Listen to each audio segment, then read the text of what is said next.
Hello നമസ്കാരം. ആനന്ദ് ശ്രീബാല എന്ന ചിത്രത്തിൻ്റെ രണ്ടാം ദിവസത്തെ കേരള ബോക്സ് ഓഫീസ് കളക്ഷൻ റിപ്പോർട്ടാണ് ഇന്നൊരു വീഡിയോ ഭാഗത്ത്.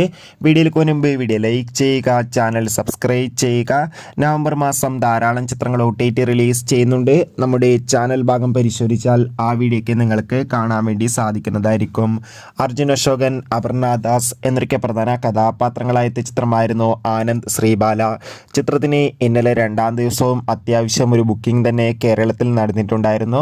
അതുകൊണ്ട് തന്നെ ഇപ്പോൾ കിട്ടുന്ന അപ്ഡേഷൻ പ്രകാരം കേരളത്തിൽ നിന്ന് മാത്രം ഏകദേശം 60 ലക്ഷത്തിൻ്റെ അടുത്ത് വരെ കളക്ഷൻ നേടിയെടുക്കാൻ വേണ്ടി സാധിക്കുമെന്നാണ് ട്രാക്കിംഗ് റിപ്പോർട്ടുകൾ സൂചിപ്പിക്കുന്നത്. എന്തായാലും നമുക്ക് ആനന്ദ് ശ്രീബാല എന്ന ചിത്രത്തിൻ്റെ വരും ദിവസങ്ങളിൽ കൂടുതൽ അപ്ഡേഷനും കളക്ഷൻ റിപ്പോർട്ടും അറിയാൻ വേണ്ടി കാത്തിരിക്കാം. ചിത്രം കണ്ടവരുടെ അഭിപ്രായം കമൻറ്റ് ചെയ്യുക. നവംബർ മാസം ധാരാളം ചിത്രങ്ങൾ OTT റിലീസ് ചെയ്യുന്നുണ്ട്. നമ്മുടെ ചാനൽ ഭാഗം പരിശോധിച്ചാൽ ആ വീഡിയോയ്ക്ക് നിങ്ങൾക്ക് കാണാൻ വേണ്ടി സാധിക്കും. അതൊക്കെ ഒന്ന് കാണുക. ബൈ.